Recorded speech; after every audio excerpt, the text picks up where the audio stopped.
What's going on, everyone? It is Underrated Indies, and as you can see, I have a special guest with me. You might know him as Geeky Old Hog.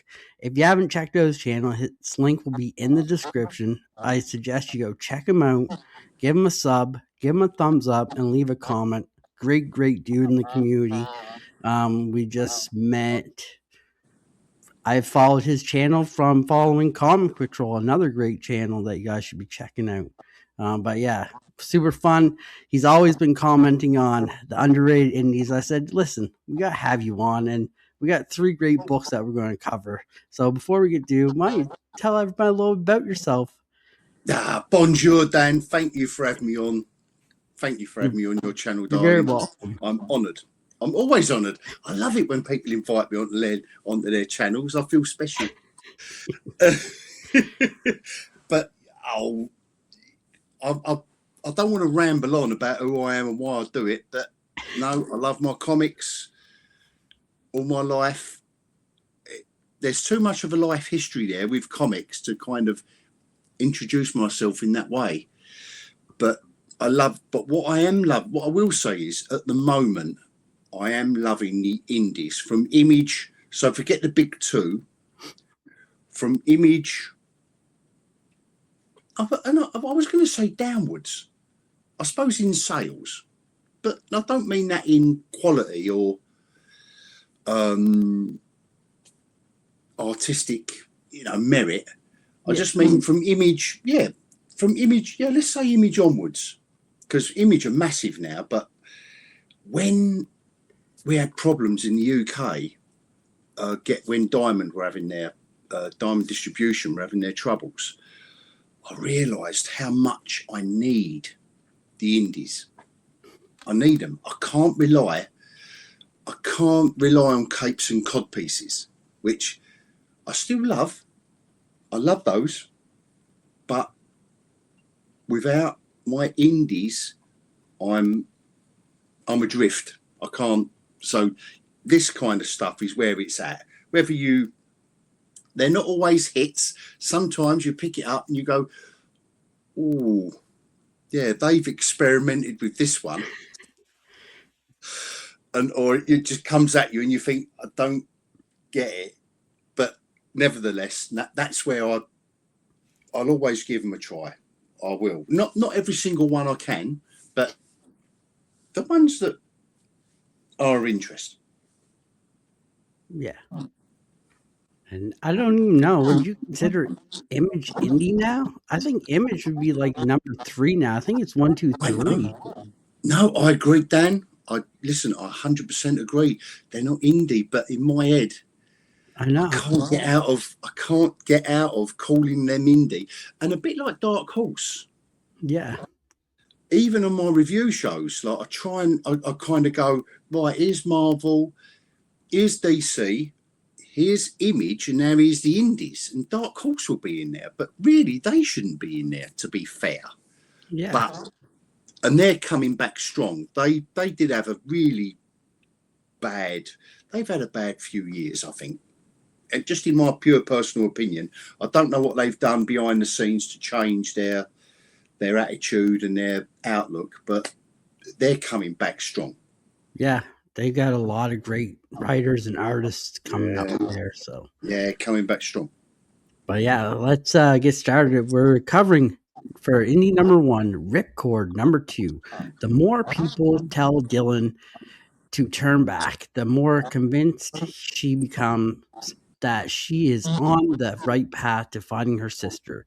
The biker gang that attacked her is connected to the source of the Ripcord drug, and no amount of amped up Ripcord addicted will prevent her from taking them down. It's every woman for herself in this wilderness, which makes her suspicious of the new guy who claims he wants to help her. Writer is Colin Bunn, artist is Anik Morellium, and publisher is Ignition Press. So, Geeky, since you're the guest here, we're going to let you start. I love this. the main character. I got issue 1, and this issue 2 just carries on how it started out. So this character of Dylan is Sarah Connor from the Terminator. She is hardcore, and she comes out in this issue. Oh, I'm enjoying it for its. I want to find a word. Not gritty. It's kind of pulpy. They've got the disease that's affecting people, the ripcord stuff, but it's her searching for her sister and getting involved with the gangs in the outback, because this is set in Australia. Yeah. I'm assuming, because they keep calling it the outback. But I'm enjoying it, because we all know that she's got, in issue 1, we kind of know she's got a history, a military history. But what I liked is that Cullen Bunn just teases it. He kind of just drops a little bit in. But we all know, and we're waiting for her to explode in issue 1. And in issue 2, oh yes, I thoroughly enjoyed this. Issue 1 was a lot of the art speaking for it. There was no words, it was the art. This one, we got a lot more story in the art. Yes, but don't you find that they are letting the pictures speak for themselves? I do. These are quick reads, aren't they? Do you think so, Dan? They're really quick reads, but the art really tells you the story. Yeah. And when she, I don't know whether we're doing spoilers, so quickly, everyone cover their ears. Quickly, cover your ears. I'll give you 2 seconds, 1 and 2. But when she comes out with that minigun, the shadow in the cave, the front of the cave, and that biker gang are going, oh yeah, here she is, she's coming out now. And then you've seen the next panel, it's like, yay. So, and that's what gave me the Sarah Connor vibes from Terminator 2, where they're down in the dusty, that dusty, what's it, where they're picking up, it was the Terminator that picks up the minigun, but anyway, it gave me, and that's not a bad thing, it gave me those vibes, and it's just full on, it was a fun, it's the second issue, a fun read, probably, just in my humble opinion, month to month, don't know if it's going to bring you that much joy. That's not saying it's a bad comic, but read in one go, I reckon this will be stonking. Yeah. I know if it comes out in a trade paperback or something, it's going to be really good. But I liked that we finally got to meet the main villain. We thought the biker gang was the villains, but the main ones. But we got to meet the main one, and we got to see her sister. Yes, and this Sarah. Is it Sarah? Yeah, Sarah, and this monster. Yeah, the monster falling in love with her, I guess you could say. But the part that really got me is when the girl, the boss, brings in the guy, and the guy starts talking, and the monster pushes him against the cage and rips his skull and spine out of him. I was like, wow, I did not see this coming. Yeah, no, I didn't know. Very unexpected. The last 3 pages, maybe, was just like, bang, bang, bang. Wow. It really threw you into the action in the last 3. It built it up quite well, then threw you into it. Yeah. Nice. So nice. Nice setup. Nice, nice setup, nice background. The only thing I'm not understanding at the moment, Dan, I don't know about you, is the wolves. They were on the cover. I think they was on the cover of issue 1, and obviously you've got the cover of issue 2 up there. But I know they appeared at the end of issue 1 and issue 2, but I don't know where they're going to go with that. I don't know either. That's why I think the brother has something to do with the wolves, because looking at him, kind of has that werewolf type features to him. Yeah. So that's what I'm thinking. See. But that's intriguing. It's intriguing. I mean, I'm not, I'm up for it. Yeah. You said to the bishop, but yeah. Good. What would you give this a rating for a new person picking this up? Cool. No, I'd say a solid 4.5, 4.5. Nice. Yeah, solid. It's good. It's good art. It's nice artwork. It's intriguing. They really are reeling us in. Yeah. Two issues out of two, reeling me in, and I can't wait for issue three now to find out more. Like you said about the villain, as she turns up, and Yeah. that monster that turns up. Yeah. Cullen Bunners, they're pacing it nicely. And on that subject, I'm just thinking now, it's so nice when everyone involved paces it in such an episodic. Yeah. So there's the minigun. That's it. Yeah, look, you can hear that electronic noise, can't you, from Terminator 2 going. You definitely can. But it's so nice when they pace it in that episodic way, so you can get enjoyment. Because sometimes comics now are paced. Oh my God, we've got 8 or 10 issue story arc, and you're reading it for 3 issues, but nothing's happened. Yeah. But they're building up to issue 4. And monthly, if you're picking up floppies or even reading it digitally, that's not very satisfying. But this is. And it's a quick read. Yeah. Quick read. Like you can sit down and read this in like 5 minutes. Yeah, it's not wordy. It's exactly what it says on the tin. And I do like, on the flip side of the comic as well, I know I say it on my channel all the time, is when they give us, professional, instead of just giving us a blank page or a little symbol or a little, I know it's an age thing, but wasting that back page, Dan, is such a shame. Yeah. Because you can get attracted to a cover on issue 3, but so what's this comic about? And you leaf through it and you think, I don't know what's going on here. But you have that bit on the back and you think, and that's what makes you ask your LCS attendant or manager or owner, mate, what's going on with this one? I like the sound of this. Yeah. But they don't do it. But anyway. Yeah, for me, this is a 4.5. I've read number 1. I really enjoyed number 1, and 1 got me hooked. So this is on my pull list every time it comes out. I'm really enjoying it. And me, yeah. So next up, we have Honor and Curse Eternal number 1.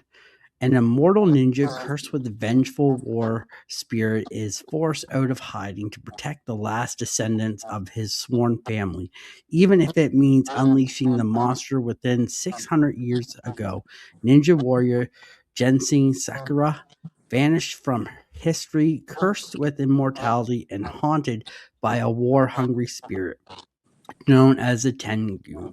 Now living in modern-day New York, Genshin's centuries of silence shatter when a terrorist strike and a kidnapping tied to his ancient past force him back into battle, reclaiming his honor. He must once again unleash the curse he spent lifetimes trying to contain. Writers Mark London, artist is Jamie Infante, publisher is Mad Cave Studios.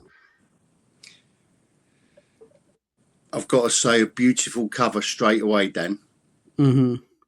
Beautiful cover, and the artwork is glorious.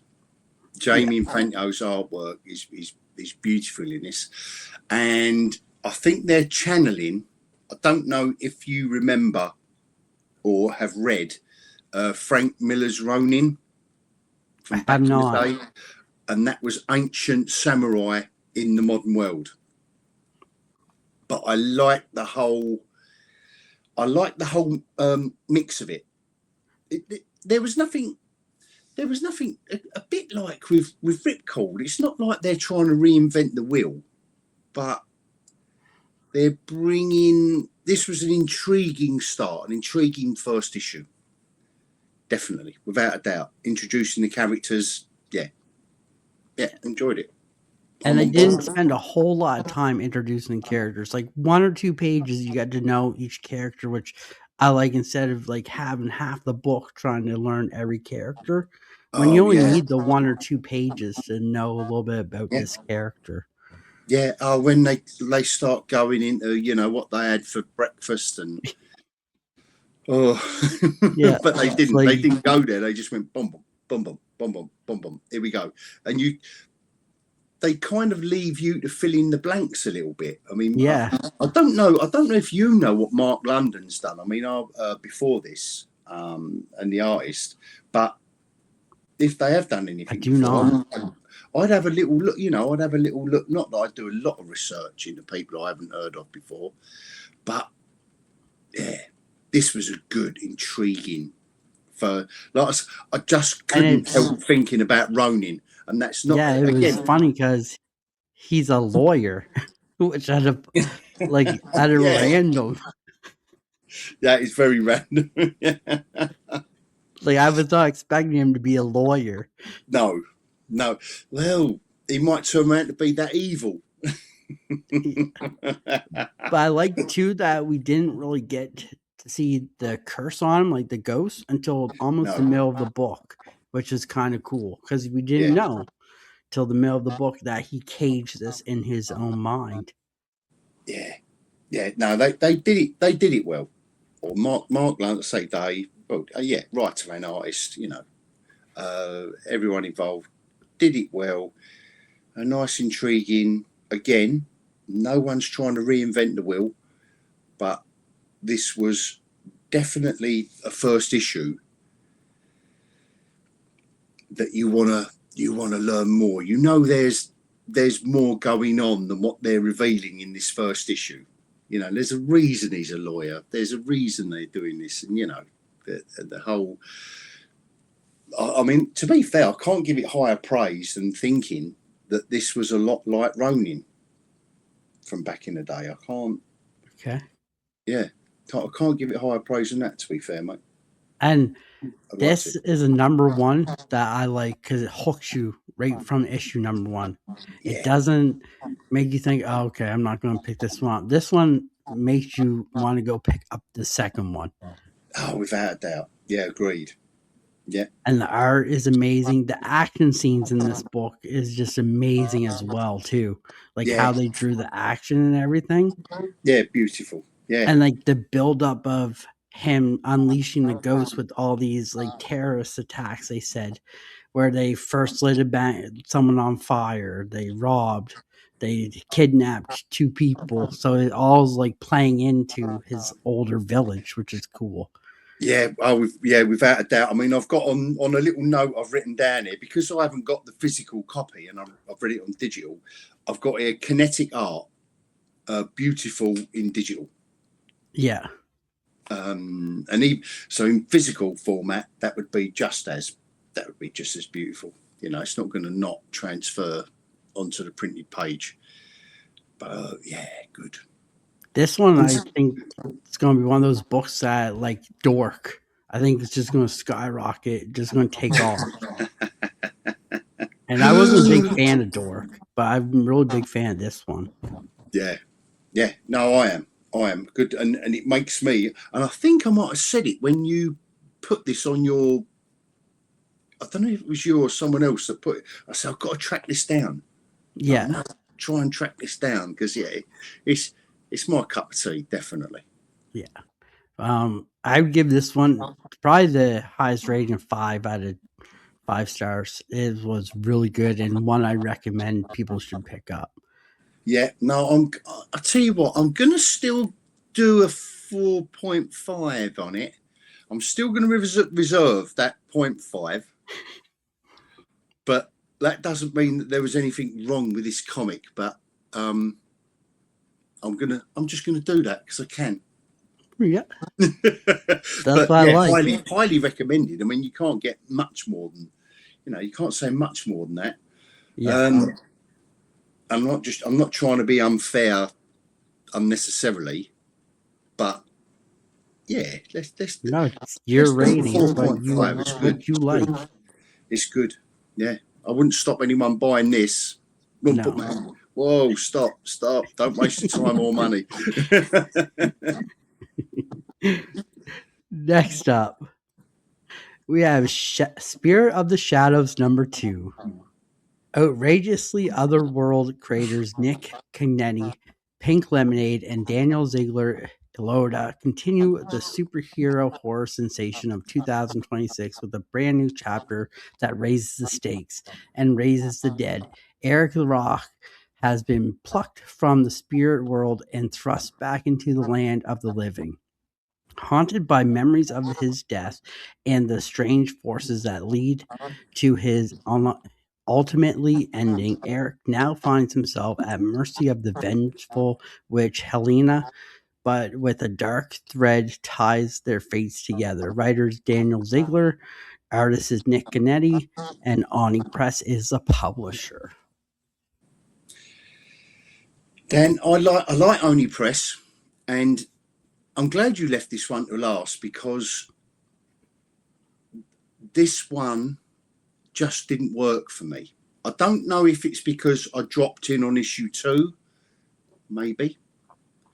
And I'm not saying it isn't a work, the writer and the artist aren't doing some good stuff here. I like Dan Brereton's Nocturnals, and that's been going for donkey's years, like from the 90s. It's got that kind of vibe with some Kirby-esque, some 70s Kirby-esque artwork going on. I didn't know whether this was tongue-in-cheek or not. I couldn't, like the main hero, with his hat and all that. Eric. Yeah, I thought, is this, are you asking me to believe, or is this a pastiche? Is this a, is this taking the mickey, as we say in the UK? Like, I just couldn't find a way into this one. But that's not to say the art isn't amazing. The colouring, now you put that up there, Dan, the colouring's amazing. Yeah. On this, and the Kirby-esque artwork as well, like that 70s. There's definitely a 70s Kirby feel to the art, but I just couldn't find a way in. That might be because I'm dropping in on issue 2. But having said that, in an issue 2, they should be leading me in. They should be saying, well, this is bump bump, this is la la, and here we go. But no, I couldn't. I'm sorry, mate. No, this one wasn't a winner for me. And that's fine. Issue 1, we got you. I think if you've read issue 1, you probably understand it more, because issue 1 was more so telling everything, like how the characters got to be or everything. Yeah. And then this one kind of dropped into Eric's backstory. Right. So we got to just learn his backstory, which I'm still thinking, I don't know, this is my thoughts, but Eric, to me, I was talking to my good friend Callie, and we both think this is based on Jack the Ripper. Interesting. Yeah. What they're kind of, Ziegler's going off that riff of that Jack the Ripper. Yeah, I get that. Yeah. I mean, the art in this is not going to be for everyone, because, like you said, it's a different art style. Like, it is very different. Like you said, from the 70s, it's like that type of art. But the colors in here, the colors make this book, I think. Yeah. Oh, like, yeah, definitely. I'm trying to think of the artist whose work he reminds me of. Also, it reminds me of Carmen Redclaw artwork in like Hellboy and stuff like that. Yeah, which was that's nice. What it reminds me of. And it's good to be, and Only Press, I've got to say, Only do some good stuff. They always do a quality. They always do a quality product. I know product is kind of like a spiky word, but they don't just put everything out there, like as in a fanzine way. They do, get their writers and their artists together, and they've got proper editors, and it's all, and colorists, and it's all put together nicely. This one for me though just didn't work. But maybe my caveat for that is maybe it was because I'm dropping in on issue 2. So I'll that's my one thing. But no, it just didn't. I just couldn't find any way into this one. It's kind of like we talk about Ripcord. We straight away Dylan. We're straight in with the sister. She's on the search for the woman Dylan on the search for her sister, dropping into the Curse Eternal one. We're there. We're right in to what's going on here. But yeah, might just be the issue 2, the eternal curse of issue 2. That's right. Like I said, I read issue 1. I think you really like it for you. I think if you read issue 1, you might understand issue 2 a bit more and kind of understand where the story's going. Because right now it's Eric, he's in his past life, he's underground with his wife that he always wanted. He always tried to get this girl, and he finally got her, and then he passed away. And so she passed away after that. And the witch here is the girl's sister. Yeah, so I didn't get any of that. I don't know if it's just me being stupid, but yeah, I didn't. And he's a musician, isn't he? Because I was thinking of The Crow. When I was reading it, I was thinking, we got a bit of Eric Draven action going on here, which isn't a bad thing. Again, it's not a bad, pardon the pun, if you're going to riff off that, then that's fine. That's fine. But no, this was, they can't all be winners, can they? No, they can't. And it's to each their own, as we like to say, to each their own. So there's might be people out there that love it, might be people out there that might not love it, but at least you guys get to see it, so you can make your own decision too, if you want to pick it up or not. Yeah. But what would you give this rating out of? I'll do a 3.5 for this because artwork, colouring, the writing isn't bad. No, it wasn't for me. I'm trying to think of other things that this reminded me of, that it's that type of story that just doesn't work for me particularly. So it's not me, it's you. Or no, it's not you, it's me. That's it. I've got that the wrong way around. So it's not the comic, it's again. Yeah. But yeah, I give this issue 1. If I'd have seen issue 1 of this on the shelf at my LCS, I would have had a go. 100% I would have had a go, because it's only press as well. I'd have had a go at this because of the art style. And maybe it would have been one of those that I would have picked up issue 1 and I would have thought, okay. But what I would have done is then got 2, 3 and 4 and 5 and left them all there in a pile and read them all in one go, because I think this is one of those stories that need to be tackled in that way. I think that's how this one's created. Yeah, you got to read it like one right after the other. Yeah, definitely. The gist of everything that's going on. But what do you think? What do you think of this one, Dan? You like this one, or? So I liked the first one, and I liked the second one, but I'm still trying to figure out if it's like Jack the Ripper or if it's something else, because it's based in New Orleans by the sounds of it, because of the colors and everything. It reminds me of New Orleans. And it's like, I just don't know. I think I need to read issue 3 or 4 to get to figure out my mind to see if I'm. But that's good. But that's good, because they've hooked you in. They don't.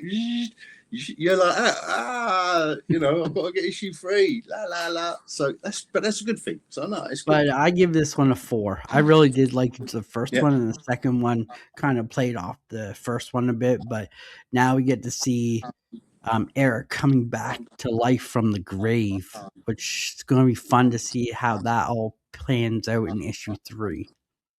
Right. Yeah. No, that's cool. But I mean, like you said, each their own. You don't know until you try it. No, definitely. But But yeah, I think what we're saying is though that was the weakest of the.